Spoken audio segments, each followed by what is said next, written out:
Par son apostasie, l'homme s'était séparé de Dieu. La terre avait divorcé d'avec le ciel. À travers l'espace qui les séparait, les communications étaient devenues impossibles. Mais, grâce à Jésus-Christ, la terre a été de nouveau reliée au ciel. Par ses mérites, le Sauveur a jeté un pont sur l'abîme creusé par le péché, de sorte que les anges peuvent communiquer avec l'homme.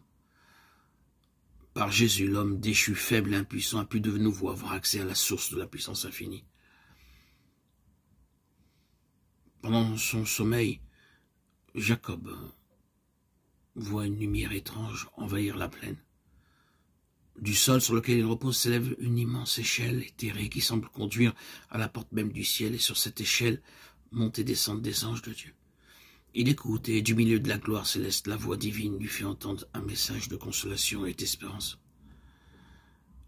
Jacob trouva un sauveur répondant au soupir de son âme. Plein de joie, il vit le chemin par lequel il pouvait, lui, pécheur, retrouver la communion avec Dieu. L'échelle mystique de sa vision représente Jésus, le seul intermédiaire entre Dieu et l'homme. Dans sa conversation avec Nathanaël, le Christ se servit de la même image. Vous verrez, dit-il, désormais le ciel ouvert et les anges de Dieu monter et descendre sur le Fils de l'homme. Jean 1, 51.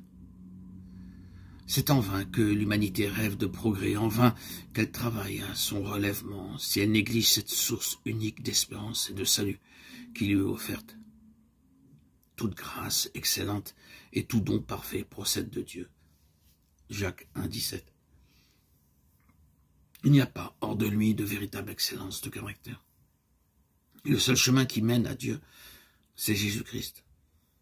Je suis le chemin, la vérité et la vie, dit-il. Nul ne vient au Père que par moi. Jean 14, 6. Le cœur de Dieu déborde pour les enfants des hommes d'un amour plus fort que la mort. En sacrifiant son Fils, il a abandonné tout le ciel en notre faveur.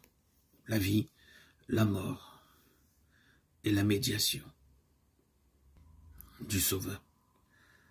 Le ministère des anges, les appels de l'Esprit, le Père agissant au-dessus de tous et par le moyen de tous. L'intérêt incessant des êtres célestes. Tout est mis en œuvre en vue de notre rédemption. Ah, arrêtons nos regards sur le prodigieux sacrifice consommé pour nous. Essayons de nous rendre compte de la somme d'énergie et de labeur que dépense le ciel en vue de ramener les égarés à la maison de Dieu. Des mobiles plus forts et des agents plus puissants n'auraient jamais pu être mis en activité. La récompense inouïe, réservée à ceux qui font le bien, les jouissances du ciel, la compagnie des anges, la communion et l'amour de Dieu et de son Fils, le perfectionnement et le développement de toutes nos facultés à travers les siècles éternels. Ne sont-ce pas là des encouragements suffisants pour rendre à notre Créateur et Rédempteur le service affectueux de nos cœurs? D'autre part, les jugements de Dieu prononcés contre le péché, la rétribution inévitable, la dégradation de notre caractère et la destruction finale sont décrites dans la parole de Dieu pour nous mettre en garde contre les pièges de Satan. Ne nous inclinerons-nous pas humblement devant la miséricorde de Dieu? Qu'aurait-il pu faire de plus pour nous?